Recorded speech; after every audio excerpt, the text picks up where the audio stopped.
예고해드린 대로 박은정 조국혁신당 의원 모셨습니다. 어서 오세요. 네, 안녕하세요. 예, 국회 해보시니까 어떻습니까? 아직도 적응 중입니다. 네. 예. 뭐가 제일 어렵습니까? 법사위 일정이 많아서 예. 그 회의 준비하고 하느라고 많이 정신이 없습니다. 예. 뭐 다 의원회들이 다 바쁘겠지만 법사위가 가장 네. 뜨거운 의원회 중에 하나죠. 예, 지금 가장 핫한 곳인 것 같습니다. 의원회 중에 하나가 아니라 가장 핫하죠. 네. 예, 가장 시끄럽고요. 예, 그렇습니다. 예. 다른 얘기부터 좀 잠깐 여쭤보고 국회 얘기로 가겠습니다. 그 조국 대표하고 이재명 민주당 대표 전 대표죠. 네. 예, 만났다면서요. 근데 무슨 얘기 뭐 들으셨습니까 혹시 좀 조국 대표? 네, 오늘 뭐 보도도 일부 나오기도 했는데요. 지금 용산발 다중 위기 예. 상황에 대해서 두 분께서 아마 예. 협력하는 이런 대응 방안을 논의하신 것 같고 예. 지금 현재 민생이 매우 어려운 상태 아니겠습니까? 예. 그래서 세수 부족이라든가 이런 부분들에 대해서 어떻게 국회 차원에서 해결책을 마련할 것인가. 그래서 오늘 이제 민생지원법에 대해서 국회 통과가 됐습니다. 이제 정부에서는 거부권 행사하겠다고 하는데 그런 부분에 대해서 조국혁신당도 또 협력을 해드려야 되고 예. 그 외에 지금 정치가 또 실종되어 있는 상황이잖아요. 최혜병 뭐 특검법 같은 경우에도 이렇게 수차례 거부권이 행사되고 있고 그래서 진상규명이 더디고 있고 예. 이런 부분에 대해서 국회 차원에서 어떻게 민주당과 조국혁신당이 협력해서 대응을 해갈 것인가 이런 부분 논의하신 걸로 알고 있습니다. 협력을 하시겠지만 8석에 번번이 막히고 뭐 계속 도돌이표입니다. 어떤 대안이 있을까요? 뭐 답답한 상황인데요. 네, 예. 그 답답한 상황이긴 하지만 그래도 국회는 국회의 할 일을 또 예. 해야 하지 않겠습니까? 그리고 지금 조국혁신당에서 또 최근에 탄핵추진위원회를 저희가 발족해서 윤석열 정부의 무능에 대한 정치적 탄핵과 그다음에 윤석열 대통령과 대통령실이 벌이고 있는 위법한 이 국정 운영에 대한 법적 탄핵 부분까지 저희가 함께 아울러서 만일에 이런 무능하고 그다음에 무도한 국정 운영이 계속된다면 뭐 탄핵 추진으로 갈 수밖에 없지 않겠나. 조국혁신당에서는 그렇게 보고 있고 저희가 새빙선이 되어서 앞장서서 그것을 이끌어내면 민주당에서도 국민적인 여론을 또 안아서 또 따라오지 않을까 그렇게 생각하고 있습니다. 탄핵추진위원회는 일단 어떤 활동을 하게 됩니까? 우선은 저희가 이제 윤석열, 김건희 저는 공동 정권이라고 그렇게 말하고 있습니다. 그래서 그 윤석열, 김건희 두 분의 이제 그동안의 위법한 많은 의혹들에 대해서 부부 쌍특검을 지난달 23일 날 제가 대표 발의를 했습니다. 그런 많은 위법한 부분들에 대해서 특검 수사가 진행이 돼야 된다고 저는 보고 있고 그것을 좀 진행을 시키고 그래서 탄핵으로 나갈 수 있는 방향으로 갈 생각이고요. 그 외에 여러 가지 무능한 실정들이 있습니다. 윤석열 정부의 실정들에 대해서도 최근에 이제 사도강산 뭐 유네스코 등재 관련해서도 굉장히 외교적인 참사라고 보여지거든요. 그런 부분들에 대해서도 우리 당에서 앞장서서 지금 또 살피고 국정조사라든가 이런 부분들을 해나갈 예정입니다. 예. 그렇다면 자료를 모으는 단계다 뭐 이렇게 봐도 되나요? 저희가 국정농단 제보센터를 또 만들었습니다. 그래서 최근에 이제 대통령실 최혜병 순직 수사 외압 관련해서 800에 7070이 문제되지 않았습니까? 그래서 그 비슷한 번호로 050-7878-7070 이렇게 제보센터를 운영을 해서 지금 며칠 안 됐지만 뭐 100건 넘게 제보가 들어오 있는 상황입니다. 일반 시민들 상태로 제보. 네, 일반 시민들. 근데 일반 시민들이 어떤 이 대통령 탄핵 관련돼서 의미 있는 정보를 제공하는 게 좀 있습니까? 의미 있는 정보들도 있을 거라고 생각하고 저는 지금 공무원 사회에서도 이렇게는 국정 운영이 흘러가서는 안 되겠다고 많은 공감을 가질 거라고 생각하고 실제로 조국혁신당이 지난 총선에서 세종시에서 가장 높은 득표율을 받았습니다. 그렇다면 이 공무원들이 내부적으로 무도한 부분에 대해서 제보를 할 것으로 기대하고 있습니다. 공무원 제보를 굉장히 기대하시는군요. 네, 그러니까. 그렇습니다. 예, 공무원들은 근데 어떤 그 신분상 위협 같은 걸 때문에 좀 꺼리지 않을까요? 저희는 이제 공익 제보가 있고 공익 신고 제도가 있습니다. 예. 그래서 신분을 보호하고 그 공익 신고의 내용에 대해서는 뭐 직무상 비밀 누설이라든가 이런 걸로 처벌에서 제외되기 때문에 예. 안심하고 제보를 해주셨으면 합니다. 예, 아까 부부쌍 특검을 네. 발의하셨다 그랬는데요. 네, 그렇습니다. 그게 민주당의 어떤 김건희 여사 특검법하고는 상치되거나 배치되는 부분은 없습니까? 그중에 이제 윤석열 대통령 부분은 이제 검사 재직 시와 예. 대통령 재직 중에 일어난 여러 가지 위법 행위에 대한 수사 대상으로 삼았고요. 예. 그다음에 김건희 여사와 관련해서는 민주당에서 발의한 종합특검법 예. 과 조금 더 추가로 저희가 그 부분을 좀 위법한 부분, 예를 들면은 관저 증축 의혹 같은 예. 이런 부분들은 무자격 업체가 관저를 증축했다는 이런 부분들 같은 부분들을 추가해서 윤석열 김건희 쌍특검으로 저희는 발의를 해놓은 상태고 예. 현재 이제 법사위원회에서 김건희 종합특검법이 상정이 되어 있습니다. 예. 전체 회의에. 예. 그러면 조국혁신당에서 제가 대표 발의한 그 윤석열 김건희 쌍특검법 중에 김건희 여사 부분에 대한 부분은 예. 법사위에서 같이 논의될 수 있을 거로 기대합니다. 예. 자, 조국혁신당의 1호 공약은 뭐니 해도 검찰개혁. 그러니까 3년은 길다라는 부분과 검찰개혁이었는데요. 네. 검찰개혁은 어떻게 추진되고 있습니까? 우선 검찰 개혁은 지금 최근에 이제 김건희 여사 황제 조사 예. 에서도 보듯이 살아있는 권력에 대해서는 한없이 비굴하고 예.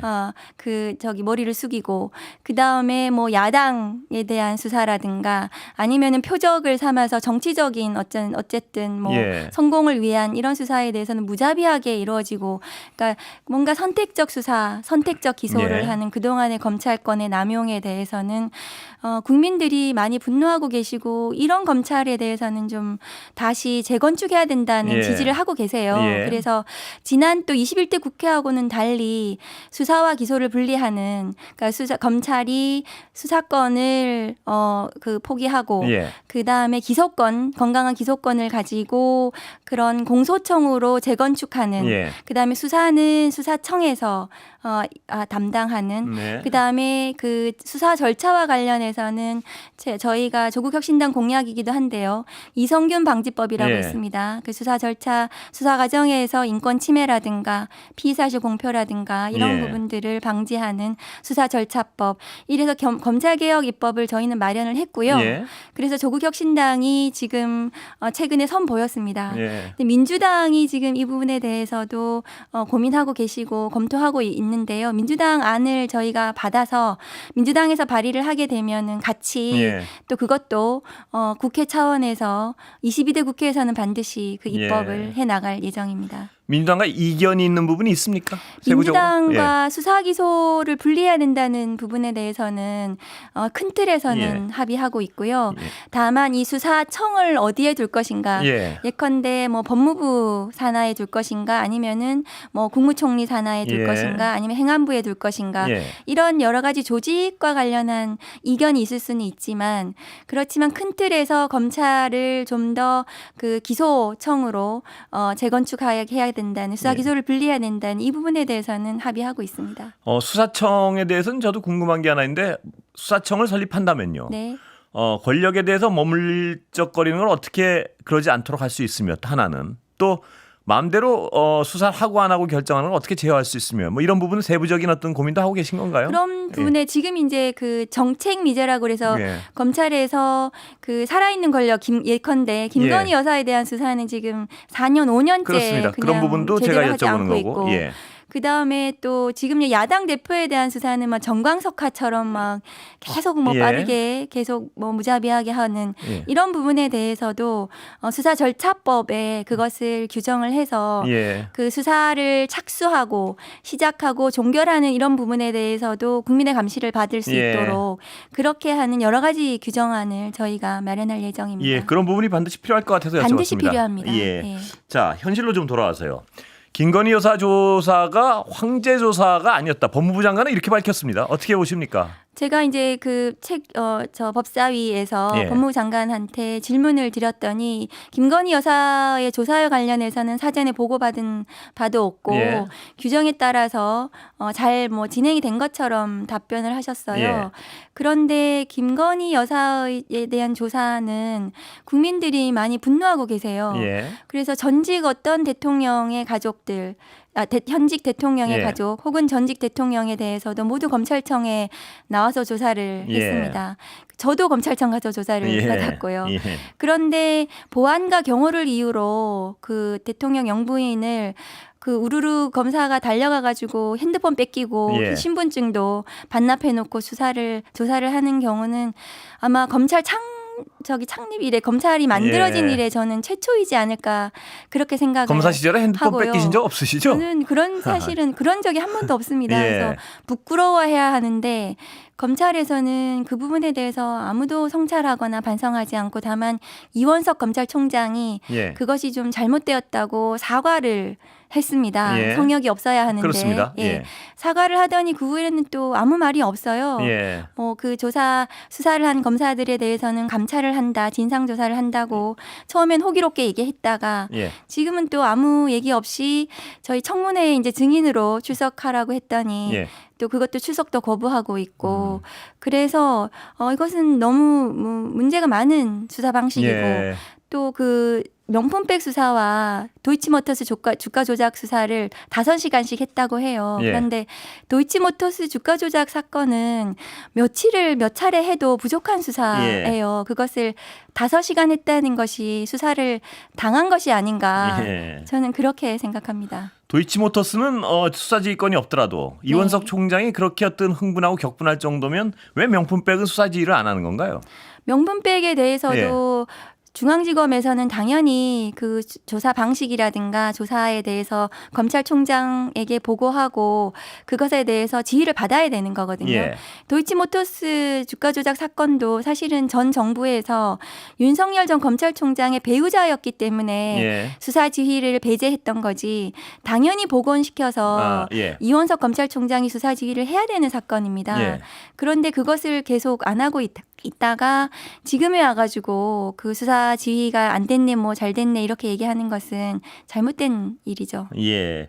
그런데 제가 늘 어떤 검찰에서 나오신 지 얼마 안 된 분들한테는 공통적으로 좀 드리는 질문인데요. 지금 이 김건희 여사 조사 같은 경우에 굉장히 아까 말씀도 하셨지만 검찰로서는 좀 어떤 정의감에 불타는 검찰일 경우에 굉장히 치욕스러울 텐데 왜 그렇게 조용합니까? 그 늘 얘기하는 검찰 그 내부 통신망 같은 경우에 보면은 네, E+. 예, 거기 보면 무슨 검찰을 건드릴 땐 막 그 벌떼같이 일어나가지고 굉장히 정의로운 듯 말씀하시는 검찰들이 많은데 왜 이런 정말 국민 얼굴 보기가 좀 치욕스러울 듯도 한데 이런 데에서는 그렇게 왜 조용할 수밖에 없는 건가요, 구조적으로? 저도 곰곰이 생각해 봤는데 그동안의 윤석열 지금 대통령에 이르기까지 검찰이 어떤 표현을 하냐면 개국공신이라고 얘기를 해요. 그래서 윤석열 정권과 검찰이 이해관계가 일치해요. 이해관계가. 그래서 윤석열 정권이 흔들리거나 윤석열 대통령에게 흠집이 나서는 안 되는 거예요. 검찰 입장에서는. 조직 전체가 그렇게. 조직 전체가 그다음에 주요 의사결정을 하는 포스트에 친윤 검사들이 포진을 하고 있고 그러면 검찰 전체의 의사결정은 대통령과 대통령실 이 정권의 어쨌든 이해관계에 부합하게 이 검찰이 운용이 되는 방식으로 작동이 되고 그렇다면 김건희 여사에 대한 이 문제가 되는 이런 부분들에 대해서도 뭐 조사를 그렇게 했다고 해서 검찰이 문제 제기를 할 수는 없을 것 같습니다. 검사 떠나신 지가 얼마 되셨죠? 저는 3월 6일 날 해임이 됐고요. 3월 7일 날 당에 그럼 지금 대략 한 입당했습니다. 5개월 되셨습니까? 네, 그쯤 4개월 좀 근데 넘었습니다. 검찰같이 어떤 지금 다친 조직에서요. 지금 의원이 되셔가지고 검찰 개혁을 추진하고 계시면 후배들로부터 혹은 뭐 선배들로부터 좀 어떤 고립되는 상황, 뭐 혹은 그래도 조직을 평생 조직에 계셨으니까 네, 이전까지. 맞습니다. 그런데 대한 부담감은 없습니까, 박 의원님은? 부담감이 크죠. 왜냐하면은 저는 평생을 검사로 예. 살아왔고 검사로서 일을 했던 것이 그래도 보람 있었던 예. 경험을 가지고 있는 사람이기 때문에 그렇지만 제가 경험한 검찰이 너무나 그 국민들에게 어떤 믿음을 못 드렸던 것 같아요. 예. 그리고 지금 점점 그 마침내 정치 권력을 쟁취해서 검찰권을 남용해서 그 굉장히 국민들에게 불신을 주는 그리고 대한민국을 지금 쥐락펴락하면서 제대로 국정 운영이 안 되고 있는 상황이잖아요. 예. 그러면 검찰이 가장 문제적인 집단으로 예. 전락했다고 저는 생각해요. 예. 그래서 이 검찰을 제대로 돌려놓는 것이 제가 그래도 전직 검사로서 해야 하는 일이 아닌가, 예. 저의 소명이 아닌가 그런 생각하고 있습니다. 그래도 박 의원님은 검찰의 정서를 누구보다 잘 아시는 분 중에 하나인데요. 네. 뭐 후배들로부터 연락이 오거나 뭐 이런 경우도 있습니까? 가끔? 최근에는 조금씩 오고 예. 있고요. 그 다음에 또 직원들도 연락해서 또 응원한다고도 하고 예. 또 여러 가지 얘기도 해주고 그 문제를 인식하고 있는 사람들은 꽤 있는 것 같습니다. 그 그분들 내부에서. 전화하실 때 뭐 이렇게 좀 조심한다거나 그런 느낌이 있습니까? 많이 조심하죠. 예. 많이 조심하는데 이거는 최근에 이제 어떤 차장 검사는 네. 우리 조직은 이제는 무너질 것 같다. 예. 이런 얘기도 하고 있거든요. 예. 이제는 끝난 것 같다. 그래서 개인적으로 연락이 와서 한 네, 얘기인가요? 그렇게 예. 얘기를 하고 있고 그래서 너무나 무도하고 검찰권이 이렇게 끝없이 남용이 되어서는 안 된다는 어쨌든 인식들은 예. 그래도 내부적으로 하고 있지 않을까 생각을 합니다. 검찰 조직의 특성상 그런 얘기를 하면서 굉장히 겁을 내나요, 보통? 네, 그렇죠. 그것을 네. 드러내기는 굉장히 어려운 상황이고 예. 그렇게 되면 표적이 되겠죠. 그렇죠. 예. 예. 그래서 대단히 조심하면서 연락들이 오는군요. 네, 조금씩 이제 최근에 그렇습니다. 예. 직후에는 전혀 없었고요. 예. 네. 자, 김영철 검사 탄핵 청문회. 네. 검찰에서는 대단히 반발을 하고 있습니다. 그런데 이게 어떤 내용인가요? 김영철 검사에 받고 있는 어떤 혐의랄까요? 예. 우선 이제 검사 탄핵을 조금만 설명해 드릴게요. 검사에 대한 탄핵 그 파면은 검사징계법상 불가능하거든요. 예. 해임만이 가능하기 때문에 위법한 수사를 하는 검사에 대해서는 국민의 대표인 국회가 탄핵만으로 파면을 시킬 수 있습니다. 예. 이것은 정무직인 대통령이나 이런 그 정치에 대한 탄핵과는 또 다르게 약간 징계에 가까운 제도입니다. 예. 그래서 어떤 공무원도 그 직무 수행이 위법하고 그것이 심대할 경우에는 파면을 하는 것이 맞죠. 그렇죠. 그런데 그 판사와 검사에 대해서는 약간의 신분 보장을 위해서 그 국회가 탄핵으로 파면을 할 수 있도록 하고 있고요. 예. 그런데 지금 국회에서 탄핵 소추 발의된 그러니까 탄핵 소추로 인해서 조사가 지금 예. 시작된 검사들에 대해서는 그동안 그 위법한 수사에 대해서 논란이 끊임없이 있어 왔던 검사들이에요. 그렇다면 국민의 대표인 국회에서 그 위법한 수사를 정말 했는지 그것이 중대한지에 대해서 반드시 조사해서 예. 탄핵에 이를 정도로 심각하게 결론이 나면 반드시 탄핵을 해야 된다고 저는 예. 생각을 하거든요. 그래서 외국에서는 검사들에 대한 탄핵이 통상적으로 이루어집니다. 예. 그래서 이것이 검사가 뭐 대단해서 탄핵에선 절대로 안 되는 예. 이런 것이 아니고 공무원 징계 절차 중에 하나라고 보시면 될 것 같고 김영철 검사에 대해서는 지금 탄핵 사유가 그 별건 수사와 관련해서 그 위법한 시행령 검찰청법 직접 수사 대상이 아닌 것에 대한 부분에 대해서 뭔가 별건으로 수사를 한 것이 아닌가 이런 부분이 있고 과거 국정농단 수사할 때 그 뭐 특정인에 대해서 모해 위증을 교사했다는 그것도 인정될 경우는 굉장히 중대하고 그럼 범죄죠? 그것은 인정되면? 인정되면 범죄이죠. 예. 이런 여러 가지 그다음에 김건희 여사 관련해서 그 코바나 컨텐츠에 그 윤석열 전 검찰총장이 중앙지검장 시절이나 검사 재직 시에 김건희 여사에 대해서 많은 대기업들이 협찬을 해줘요. 그런 부분들이 뭐 제3자 뇌물이나 뇌물성 협찬이 아닌지 하는 부분, 그다음에 도이치 파이낸셜 주식을 저가 매수를 한 이런 부분들에 대해서 무혐의를 모두 해줬습니다. 그래서 이 무혐의 처분에 대해서 뭔가 봐주기 수사하고 직무유기하고 그랬던 부분들이 아닌가. 인정될 경우에는 다 위법하고 중대합니다. 그런 부분에 대해서 법사위에서 탄핵 소추에 이를 정도로 위법한지를 조사를 우선 하는 겁니다. 근데 그 조사 자체를 못 받겠, 조사 자체에 대해서 굉장히 강하게 항의를 하는 거죠, 검찰은 지금? 네, 검찰 전체가 지금 항의하고 유현석 검찰총장도 그 부분에 대해서 항의를 한 것으로 알고 있는데요. 검사는 행정공무원입니다. 어떤 행정공무원도 국회가 직무에 따라서 하는 행위에 대해서 이렇게 집단적으로 반발하는 경우는 없었죠. 그래서 검사가 헌법상 뭐 11조에 있는 특수계급으로 잘못 알고 있는 것 같아요. 그래서 자기들은 어떤 경우에도 침범받지 않고 그 견제받지 않고 감독받지 않아야 된다고 착각하는 것이 아닌가 저는 생각합니다. 그러니까 어떤 제가 이해하기로는 거기 반발하는 걸 보고요. 무슨 느낌이 드냐면 그럼 검사에 대한 징계는 검사만이 할 수 있다 이런 어떤 강한 확신들이 있는 것 같습니다. 보면. 근데 검사 징계를 제대로 안 해왔잖아요. 그동안 쭉 보시면 제 식구 감사기 비판을 계속 끊임없이 받아왔고 예컨대 김학의 그 전 차관에 대해서도 그렇습니다. 그 봐주기 수사했다는 의혹으로 계속 문제가 되어 왔고 영상에 다 나오는데도 김학의 아니다라고 발표한 게 검찰이잖아요. 그런 것이 모두 쌓여서 검사는 제 식구 감사기 하고 제대로 징계하지 않는다는 그런 것이 국민들의 어쨌든 뭐 그 공감대를 형성하고 있는 상황 같습니다. 그러니까 어떤 국민들이 느끼기에는 그런 부분도 있는 것 같습니다. 검사는 검사가 검찰을 공격하지만 않으면 웬만한 것은 죄를 묻지 않겠다. 뭐 이런 어떤 인식이 있는가 아닌가. 그러니까 내 편에 대해서는 많이 봐주고 그리고 뭔가 좀 그 다른 얘기를 하거나 마음에 들지 않으면 막 과도하게 이렇게 또 공격하고 이런 모습을 끊임없이 보여왔다고 생각합니다. 한동훈 대표 말입니다. 여당. 법무부 장관 출신이고 검찰에서 뼈가 굵은 분입니다. 어떻게 보세요? 이 앞으로 대표로서의. 한동훈 대표 이제 지금 대표 되셨잖아요. 그래서 대표에 대해서는 저는 이제 정치하면서부터 계속 윤석열, 한동훈 두 사람은 한 몸이다.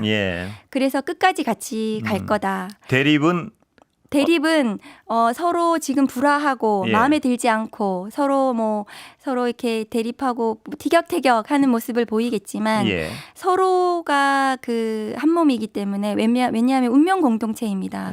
그리고 서로 연루되어 있는 것이 많고 김건희 여사 표현에 의하면 뭐 동지적인 관계라고 하잖아요. 그래서 그동안 벌여온 많은 일들이 있기 때문에 한 사람이 무너지면 한 사람이 무너지는 그런 관계이기 때문에 저는 한동훈 대표가 될 거라고 예상을 했었고 이분들이 끝까지 같이 가고 이 정권의 명운을 같이 할 것이라고 저는 예상합니다. 운명 공동체란 말씀이시죠? 네, 그렇습니다. 그렇다면 김건희 여사 김건희 여사 특검법은 받을 수가 없겠네요. 지금 그렇죠. 저는 받을 수 없을 거라고 생각합니다. 결국은 김건희 여사 특검법은 받을 수가 없는 것이고 최상병 특검의 경우는 어떻게 보십니까? 최병 특검법 같은 경우에도 한동훈 대표가 그 지난 전당대회 때 저는 선거용이었다고 저는 생각하고 그리고 만일에 이제 본인은 하고 싶다고 뭐 만에 하나 인정을 하더라도 그것이 국민의힘 내부에서 굉장히 소수의 의견인 것 같고 힘을 못 얻는 것 같아요. 지금 보기에는. 그리고 윤석열 대통령 입장에서도 이 최혜병 특검법은 절대로 받을 수 없는 거기 때문에 뭐 그것이 제3자 추천이라고 하더라도 그러면 한동훈 대표 입장에서는 윤석열 대통령을 거슬러서 제3자 추천으로 특검법을 밀어붙이기에는 저는 그것은 불가능할 것이다 생각합니다. 마지막 질문 하나 드리고 끝내겠습니다. 시간은 다 됐는데 지금 법사위가 가장 뜨겁다고 아까 말씀하셨는데 정청래 위원장에 대해서는 야권에서는 굉장히 어떤 지지를 하고 또 비판하는 쪽에서는 굉장히 또 독단적으로 운영한다 이런데 박 의원님 보시기엔 어떻습니까? 지금 뭐 독단을 하자면 윤석열 대통령만큼 독단이 있겠습니까? 그것은 반작용이라고 생각해요. 대통령, 정부가 너무 독단적으로 국정을 운영하고 국민의 민심에 귀를 기울이지 않고 그럼 국회 입장에서는 뭐 민생이라든가 아니면은 정치, 최혜병 특검법 같은 경우 이런 경우에는 국회 할 일을 하는 것일 뿐이잖아요. 그런데 국민의힘 이제 법사위 위원들께서 너무 원내 전략 없이 예. 우르르 왔다 우르르 나가시고 예. 그런 이제 전략 없이 이렇게 정청래 위원장님하고 대립하시다가 못 이기시는 것 같아요. 예, 그렇습니다. 예. 그런 전략 부재 없이 오시지 예. 마시고 예. 좀 탄탄하게 잘 채워서 들어와셨으면 예. 좋겠습니다. 탄탄하게 채우시기 바랍니다. 예, 오늘 여기까지 듣겠습니다. 박은정 의원이었습니다. 감사합니다. 감사합니다.